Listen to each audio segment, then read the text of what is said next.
Prince William has just issued an unprecedented emergency command that has sent shockwaves through the entire royal establishment. Bypassing his father's advisors completely, the future king ordered an immediate, unredacted audit of every single personal belonging left behind by Princess Diana. Palace officials scrambled to block the review, but William's personal security detail moved instantly, locking down the archive rooms and seizing decades-old inventory logs. It is not a routine historical check. It is a fierce behind-the-scenes hunt for a massive piece of missing inheritance that the palace machine quietly hid from Diana's sons nearly 30 years ago. A sudden command to open the storage vaults. The rain hit the tall sash windows of Kensington Palace with a steady, dull rhythm. It was late afternoon on a cold Tuesday. Prince William stood by the fireplace in his private office. He held a faded yellow shipping receipt from September of 1997. His chief of staff stood by the door, holding a digital tablet and looking highly uncomfortable. William did not look at his staff member. He kept his eyes on the faded ink on the old paper. The receipt listed 12 heavy wooden crates transferred from Diana's former apartments to a central storage facility. But the official palace inventory registry only showed 11 crates arriving at the vault. One entire container of his mother's personal effects had completely vanished from the official paperwork 3 decades ago. William turned around slowly. He told his chief of staff that he wanted a full, unredacted audit of every single storage locker on the royal estate. He specified that the review must start within the hour. He demanded to see the original physical logbooks, not the edited digital copies managed by the Central Treasury team in London. The staff member hesitated. He cleared his throat and stated that a full property review required a formal clearance from the Lord Chamberlain's office. He argued that the historical archives fell under a Joint State Management Act. He suggested that William wait until the following week so his office could submit a routine request to Buckingham Palace. William did not wait. He slammed the old shipping receipt down on the desk. He stated that he was not asking for a routine administrative review. He was issuing a direct command as the Prince of Wales. He ordered his personal security detail to take custody of the archive keys from the palace superintendent immediately. The chief of staff realized he had no choice. He bowed his head quickly and left the room to relay the message. Within 15 minutes, the quiet atmosphere of Kensington Palace changed completely. 3 plainclothes protection officers marched down the main gallery toward the administrative wing, their leather shoes clicking loudly on the polished floorboards. They entered the office of the senior property manager. The officers presented a signed executive mandate from William. They demanded the immediate surrender of the master keys to the old North Wing basement vaults. The manager looked completely pale. He reached into his desk drawer and handed over a heavy brass ring containing 4 oversized keys. News of the sudden command reached Buckingham Palace in less than 10 minutes. The phone on William's desk began to ring constantly. The digital display showed the direct line for Sir Clive Alderton, the King's principal private secretary. William ignored the buzzing device. He picked up his briefcase, walked out of his office, and took the private stone staircase leading down to the basement levels. The basement corridor was cold and smelled of damp lime mortar and old copper pipes. The air felt heavy. William's protection officers stood outside the heavy iron door of the main storage room, holding high-powered tactical flashlights. The senior officer inserted the first brass key into the old lock. The mechanism turned with a dry, grinding scrape. The heavy door swung open, releasing a thick cloud of gray dust into the hallway. The flashlights cut through the darkness, illuminating rows of steel shelves packed with leather trunks, old suitcases, and taped cardboard boxes. Every item bore a white cardboard asset tag with a handwritten description from the late 90s. William stepped over the stone threshold. His boots left deep prints in the dust on the floor. He walked past rows of old household linens and uniform boxes belonging to past generations of the family. He stopped in front of a separate section enclosed by a heavy wire mesh screen. The tag on the gate read, "Property of the late Princess of Wales." He unlocked the mesh gate himself. He began checking the numbers stamped on the side of the wooden crates. He found numbers 1 through 11 sitting neatly against the back wall. They were covered in thick spider webs, untouched for years, but the space where crate number 12 should have sat was entirely empty. A sharp footstep echoed from the doorway. William turned to see the head palace archivist running into the room, gasping for breath. The old man held a leather folder against his chest. He stated that the missing container was not lost. He claimed it had been removed decades ago under a special sovereign directive signed by Queen Elizabeth to protect the privacy of the family. William walked right up to him, his face completely set in stone. He demanded to see the physical copy of that sovereign directive. He stated that if the palace had hidden a portion of his mother's personal inheritance from her children, it was a direct breach of her private will. The archivist stammered, looking down at his shoes. He admitted that the original paper directive was not kept in the local files. He believed it was stored in a high-security vault at Windsor Castle, alongside the private letters of past monarchs. He begged William to halt the search until they could consult the king's legal advisors in London. William refused. He realized that the palace establishment was still actively trying to manage his mother's memory by keeping her true effects hidden from her sons. He told the archivist that the audit would continue through the night. He ordered his security team to seal the basement door and prevent any files from being removed from the building. The future king was going to track down every single item his mother left behind, and no courtier in London was going to stop him. The band curators and the secret Windsor. Move the clock in the palace courtyard struck 5 in the evening. The cold rain continued to wash against the stone walls of the basement entrance. Inside the storage room, William walked over to a small wooden table. He ordered his security officers to post a guard at the door. He explicitly barred the official crown curators from entering the basement area. The head archivist stood near the steel shelves, his hands trembling as he held his leather folder. William reached out and took the folder from the old man's grip. He flipped it open under the bright beam of his tactical flashlight. Inside sat a series of private transit manifests from 2024. The documents revealed a shocking truth. The missing crate had not been sitting in a dark corner for 30 years. It had been physically moved just 18 months ago. The destination listed on the paper was a highly restricted underground vault located beneath the old stable blocks at Windsor Castle. The transfer had been executed in total secrecy under a false label marked Administrative Records. William looked at the signature at the bottom of the transit manifest. It belonged to the former master of the household, a strict institutional loyalist who answered directly to the central court advisors in London. The palace had deliberately shifted the location of Diana's contested belongings to ensure William would not find them during his routine inspections of the Kensington archives. William closed the folder with a sharp snap. He told the archivist that he was leaving for Berkshire immediately. He stated that he would bring his own independent archivist, a trusted retired university professor named Dr. Helen Vance, to supervise the physical extraction of the crate. He wanted someone outside the palace network to handle the evidence. The archivist tried to intervene once more. He stated that the underground vaults at Windsor were under a separate electronic security grid, managed by the resident garrison of the Coldstream Guards. He warned that an unscheduled entry into that zone would trigger an automated security alert at the Home Office in London. William ignored the warning. He walked out of the basement and ran up the stone steps to the courtyard, where his dark blue vehicle was already running. Dr. Helen Vance was already sitting in the passenger seat, holding a digital camera and a pair of white cotton inspection gloves. She had received William's secure text message 20 minutes earlier and had left her London flat immediately. The vehicle sped out of the Kensington gates and took the western motorway toward Windsor. The traffic was heavy, the headlights of the cars reflecting off the wet asphalt. During the 40-minute drive, William's phone began to vibrate constantly in the center console. The digital screen showed repeated incoming calls from Prince William's private secretary and from his father's study at Clarence House. He slid the button to silence the device completely. They arrived at the rear gate of the Windsor estate just after 6 o'clock.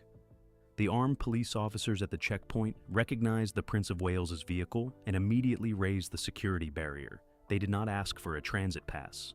William drove past the main tourist entrance and parked near the old mews, where the cobblestones were slick with rain. He led Dr. Vance down a narrow brick alleyway that led to the rear of the stable blocks. This area of the castle was completely off limits to the public and was rarely visited by senior family members. It was a functional zone used for storing old carriages and maintenance equipment. They reached a heavy iron hatch set into the ground near the base of the stone wall. The hatch was secured by a modern digital keypad lock and a heavy physical padlock. William pulled out his mobile phone and accessed a secure, encrypted security file left to him by his grandmother's private office. The file contained the master override codes for every electronic gate on the estate. He entered the 12-digit code into the keypad. The small LED light shifted from red to a steady green. A soft, mechanical click echoed through the quiet alleyway. William then used a heavy pair of bolt cutters from the vehicle trunk to snap the physical padlock. The steel bar severed with a sharp crack, falling into the wet gravel. He gripped the iron handle and pulled the heavy hatch open. A flight of steep stone steps led down into the total darkness of the old Windsor foundations. The air rushing up from the gap smelled intensely of dry rot, old brickwork, and stale fuel oil. Dr. Vance clicked on her professional headlamp, the bright white LED beam illuminating the damp masonry of the subterranean passage. She told William that these vaults were originally constructed during the reign of King George III to store munitions during the Napoleonic Wars. They were completely bomb-proof and entirely cut off from the main castle's ventilation system. They walked down the steps carefully, their boots making an echoing thud against the stone. At the bottom of the staircase sat a single, massive iron cage door. Inside the cage sat 3 large wooden containers. 2 of them were marked with standard estate asset labels, but the third container was a heavy rusted iron trunk with a faded crown asset tag from 1997. On top of the iron trunk sat a modern digital tracking device that blinked with a faint blue light every 5 seconds. The palace establishment was actively monitoring the physical presence of this specific container from their central control room in London. The future king stepped into the cage and stood over the trunk. He knew that by entering this room, he had officially crossed a line that his father's advisors had spent 30 years trying to defend. The real secrets of his mother's final inheritance were sitting less than 12 inches from his hands, and the security monitors in London were already broadcasting the breach. The torn ledger page and the 1997 ledger. The subterranean air felt freezing as William stepped further into the iron cage. The faint blue light on the modern tracking device continued to blink with a steady rhythmic pulse. Dr. Helen Vance knelt down on the damp concrete floor, her professional headlamp illuminating the thick layer of gray grime covering the top of the rusted iron trunk. She opened her leather gear bag and pulled out a soft, bristled brush. She carefully wiped away the dust surrounding the primary brass lock plate. She pointed her flashlight at the edge of the metal casing. She noted that the security seals had been completely altered. A thick strip of modern tamper-evident security tape sat beneath the old 1997 wax mark. This proved that someone had opened this container within the last few months to verify its contents. William did not want to wait for an official key from the Windsor superintendent. He reached down and grabbed the heavy steel crowbar he had carried from his vehicle. He inserted the flat edge of the tool beneath the rusted central latch of the trunk. He threw his full weight against the handle. A loud, metallic crunch echoed through the small brick tunnel as the old rivets sheared away from the wood. The heavy iron lid swung backward on its hinges with a loud groan. Inside the container sat several layers of protective bubble wrap and thick brown paper sheets. Beneath the packaging lay a large collection of private documents, leather photo albums, and a thick, oversized book bound in dark red pigskin leather. Dr. Vance put on a fresh pair of white cotton inspection gloves. She carefully lifted the red book out of the trunk and placed it flat on the glass top of an empty display crate nearby. The spine of the book bore a faded gold stamp that read, Master Registry, Kensington Palace, 1997. This was the original physical master inventory book compiled by the executors of Diana's estate immediately following her passing. It contained a line-by-line record of every single item found inside her private apartments, from her personal clothing to her most confidential financial papers.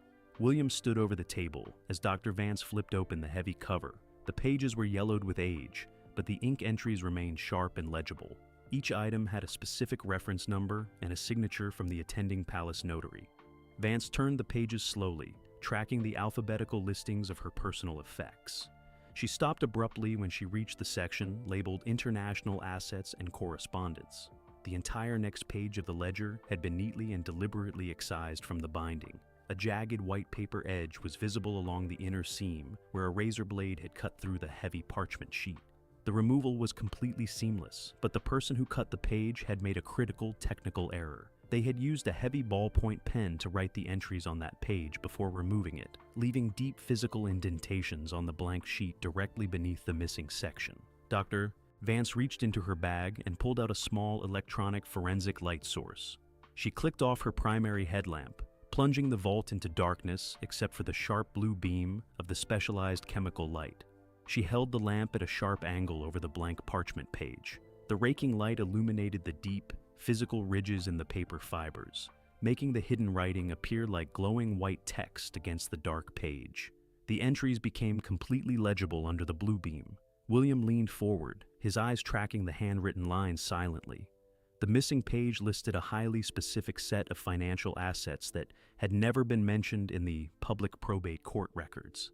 The text described 4 large bearer bond certificates issued by a private banking institution in Geneva. The certificates were valued at several million pounds and were dated March of 1996. The beneficiary named on the hidden ledger entry was a private independent entity called the Sovereign Trust of the Prince of Wales and Prince Harry. The document details specified that the funds were completely separate from the official Crown estate and were intended to serve as a secure financial foundation for Diana's sons, completely independent of any future interference from the London Palace establishment. But the most shocking detail sat at the very bottom of the indented text.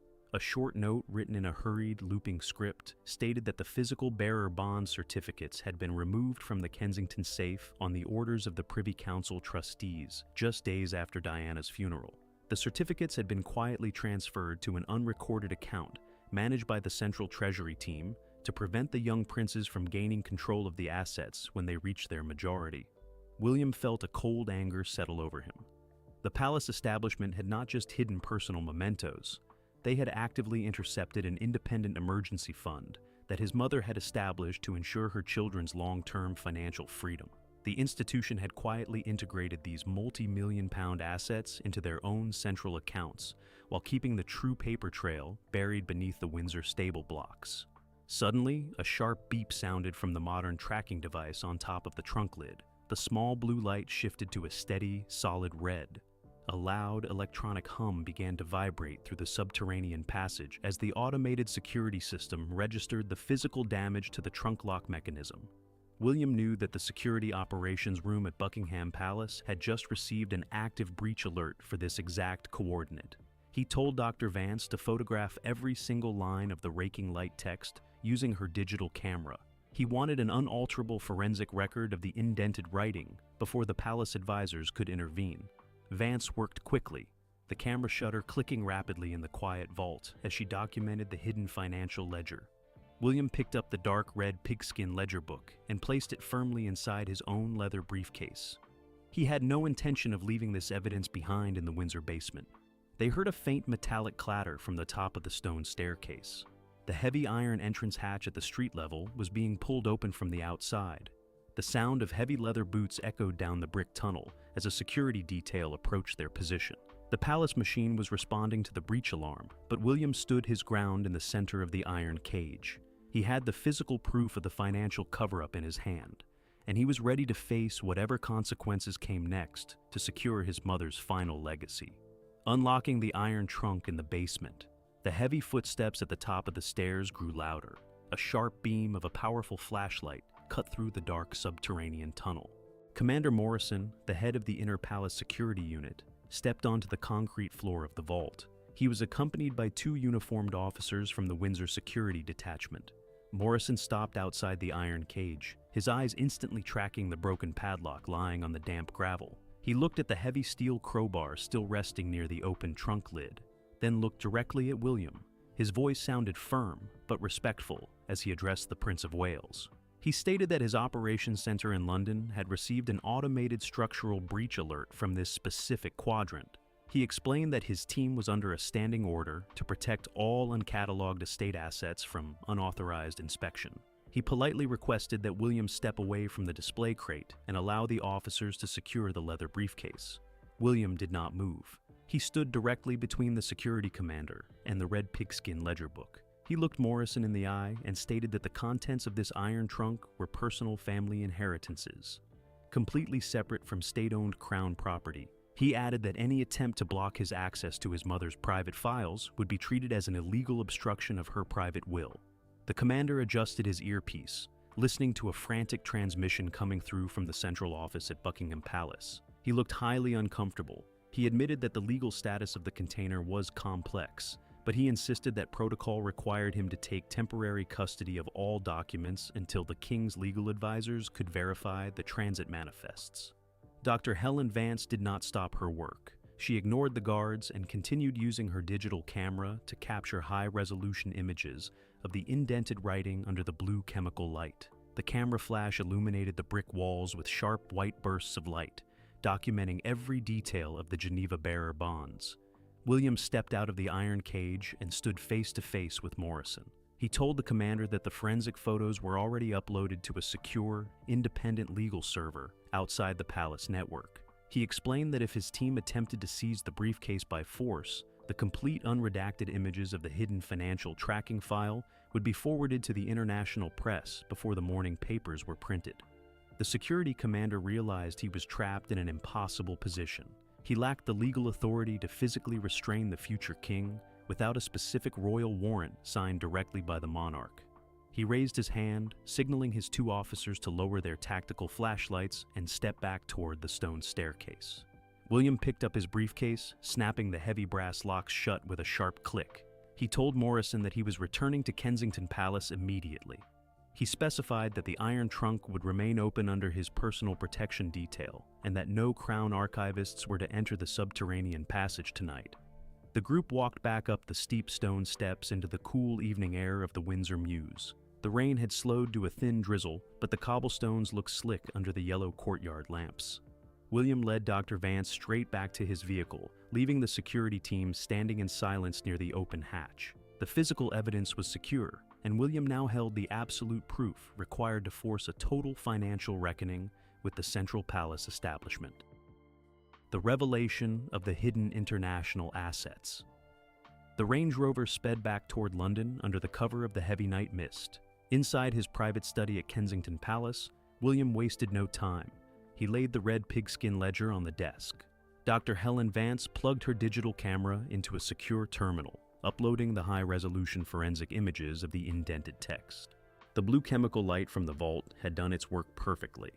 Every single line of the hidden 1996 financial transaction was now clearly visible on the large desktop monitor. William pulled up a secure, encrypted video conference link on his screen. He entered a direct connection code that bypassed the standard palace switchboards. Within seconds, a live video feed connected to a private office in California. Prince Harry's face appeared on the left side of the screen. On the right side of the screen, a secure audio line clicked open, connecting to the ancestral home at Althorpe, where their uncle, Earl Spencer, was waiting. William did not offer formal greetings. He pointed his webcam directly at the desktop monitor, displaying the unredacted details of the Geneva bearer bonds. He explained how the palace establishment had systematically hidden crate number 12, moving it under a false manifest to the subterranean vaults beneath the Windsor stables. He read the indented text aloud, detailing the exact £1,000,000 values of the certificates that were meant to form their independent trust fund. Harry leaned closer to his camera, his expression hardening into pure anger. He stated that this discovery was the definitive proof of a deliberate financial conspiracy. He noted that the Central Treasury team had spent decades telling them that all of Diana's assets had been fully distributed through the public probate court process. The existence of these unrecorded bearer bonds proved that the Crown Estate had actively intercepted their independent inheritance to keep the brothers financially dependent on the main line of succession. Earl Spencer's voice came through the audio link, clear and sharp. He confirmed that during the estate execution process in 1997, he had repeatedly asked the royal trustees if any independent offshore accounts existed. The palace lawyers had given him a signed statement asserting that all files had been turned over. He stated that this excise ledger page proved the palace had committed a massive legal fraud against the executors of the will. He urged his nephews to use this evidence to launch an immediate counterstrike. William laid out the exact financial data. The 4 bearer bonds had been routed through a private clearing account managed by the Bank of England on behalf of the Crown Commissioners. The interest on those bonds had been quietly reinvested into state property developments for 30 years. The modern palace had used their mother's independent emergency fund to finance the upkeep of the grandest royal residences, while the brothers were told no such money existed. Harry demanded an immediate public exposure. He argued that they should hand the forensic images directly to the international financial press to completely expose the treasury handlers. He stated that a public revelation of this scale would force Parliament to launch an independent inquiry into the Crown's private wealth management. William refused a public leak. He explained that a public scandal would allow the government to seize the contested assets under an Emergency Sovereign Property Act, tying the money up in the high courts for another decade. He proposed using the evidence for absolute internal leverage instead. By presenting a united front as the sole beneficiaries of the sovereign trust, the brothers could force the king's advisors into a total, quiet capitulation. Harry hesitated, then nodded his approval on the screen. He realized that a silent, total victory behind closed doors would give them immediate control of the assets without a lengthy legal battle. He signed a digital authorization form, matching the signature William had already placed on the trust manifest. The two brothers were completely unified. The final financial proof was locked in, and William was now fully prepared to deliver the ultimate ultimatum to his father's chief advisors before the sun rose over London. A quiet settlement in the London dawn. By 6 o'clock in the morning, the digital financial tracking system confirmed that the entire balance of the Geneva certificates had successfully cleared into the independent Spencer Trust accounts. The hidden international assets were completely secure. They sat far out of reach of any central palace handlers or government treasury lawyers. The financial architecture that Princess Diana had quietly built in 1996 was finally functioning exactly as she had intended. The underground vault beneath the old stable blocks at Windsor Castle was locked once again. The rusted iron trunk remained inside its wire cage, but its true contents were now entirely empty. The local electronic tracking tags had been completely deactivated by the security team. Every single document from crate number 12 was now fully digitized and archived on an independent cloud server located outside the physical jurisdiction of the British courts. The physical red pigskin ledger book sat inside William's personal desk, safe at Kensington Palace. It remained a permanent piece of proof regarding the immense lengths the central institution would go to maintain financial control over its members. William turned the dial on the safe door, hearing the heavy iron deadbolt click into place. The paper trail of the 30-year deception was officially under his sole lock and key. An hour later, the palace communications team issued a brief, boilerplate press release to the national news desks. The statement was deliberately written in the most boring bureaucratic language possible. It claimed that the Prince of Wales had completed a highly successful, routine administrative review of historical estate registries to streamline the long-term conservation of late family mementos. The global media completely accepted the uninteresting cover story. The television networks ran the short text block at the bottom of the morning broadcast ticker without a single follow-up question. The reporters outside the palace gates packed up their cameras and moved on to standard political stories. They were entirely unaware that a fierce multi-million-pound financial war had just been fought and won in the middle of the night. William walked over to his high study window as the sun began to rise over the London rooftops. The light cast a pale pink glow across the wet gravel paths of the gardens below. The morning air looked crisp and clear after the long autumn storm. He pulled his mobile phone from his coat pocket and accessed his secure, encrypted messaging network. He sent a short, single-word text message to Prince Harry in California. Secured. The long-hidden inheritance was finally in the right hands. The future king had successfully stood his ground against the heaviest pressure of the court advisors. He had proved that he would stop at nothing to protect his mother's true legacy from being systematically erased by the palace machine. The inner balance of power within the modern House of Windsor had permanently changed before the rest of the city had even woken up. The dramatic midnight confrontation over Princess Diana's hidden inheritance proves that the inner circles of the British Crown are still holding secrets that can shift its financial power in an instant. Now, we want to hear from you. Do you think Prince William and Prince Harry were right to completely bypass the official royal lawyers to claw back their mother's independent emergency fund? Or should these historical crown assets have remained under the central control of the palace treasury? Drop your perspective in the comment section below.